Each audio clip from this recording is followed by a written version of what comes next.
ক্রুজে এই first time আমি travel করছি, তো স্বাভাবিকভাবে এক্সাইটমেন্ট তুঙ্গে। তো আমার মতো অনেকেরই জানতে ইচ্ছা করে, ভীষণই কৌতূহলী যে বিলাসবহুল জাহাজের ভিতরটা ঠিক কীরকম হয়। তো চলো আজকে তোমাদেরকে সেটাই ঘুরে দেখাবো। Taking a photo is free of charge, so pick up the perfect pictures and make the memories. এই জাহাজটা মধ্যে রয়েছে মোট 14টা ফ্লোর, মানে 14খানা ফ্লোর। যদিও যাত্রীরা সমস্ত ফ্লোর অ্যাক্সেস করতে পারে না, তারা মাত্র 11টা ফ্লোর অ্যাক্সেস করতে পারে, আর বাকিগুলো শুধুমাত্র ক্রুদের জন্য। আর এই জাহাজে এ তো একটা পুরো রীতিমতো অন্য দুনিয়া। কি চাই তোমার?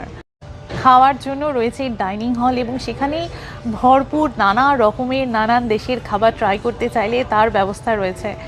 তাছাড়া কেউ যদি চায় যে জিম করবে, তার জন্য জিম রয়েছে। কেউ পুলে যেতে চাইলে পুল রয়েছে, এবং একটা নয় দুটো পুল রয়েছে, এবং স্পা রয়েছে। তো সেখানে স্পা করতে চাইলে তার ব্যবস্থা আছে। কেউ যোগা করতে চাইলে সেটা আছে। কেউ যদি নির্জনে, যারা বই প্রেমী, পড়তে ভালোবাসে, তো তাদের জন্য লাইব্রেরি রয়েছে।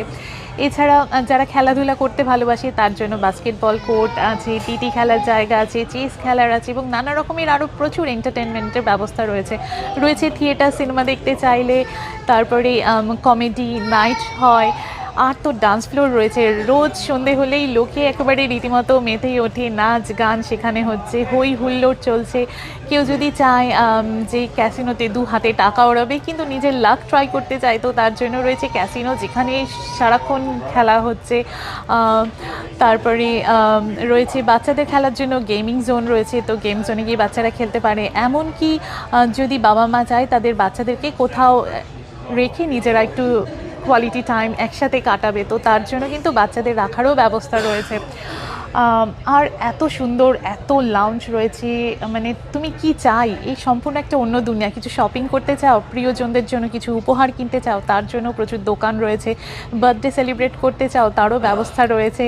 প্রচুর রেস্টুরেন্ট রয়েছে, এবং মানে একটা দারুণ দারুণ দুনিয়া। এবং সত্যি কথা বলতে আমার না এরকম হয়েছে প্রথম দুদিন, মানে কতবার যে হারিয়ে গেছি, মানে নিজেকে পুরো লস্ট মনে হচ্ছে যে কোথায় চলে এলাম, কোথায় যাব। যদিও প্রতিটা ফ্লোরে প্ল্যান দেওয়া রয়েছে জাহাজের কোথায় কি আছে, কিন্তু তা সত্ত্বেও মানে হঠাৎ করে নতুন জায়গায় গেলে যা হয় না, তো সেটা হয়েছিল। এবং ক্রুদেরকে জিজ্ঞাসা করেছি যে আচ্ছা এই জায়গাটা কোথায়, ওরা বলে দিয়েছে, কিন্তু মনে হচ্ছে আরে এই নামটা তো মানে এটা কোথায়, কিভাবে, মানে যা হয় আর কি।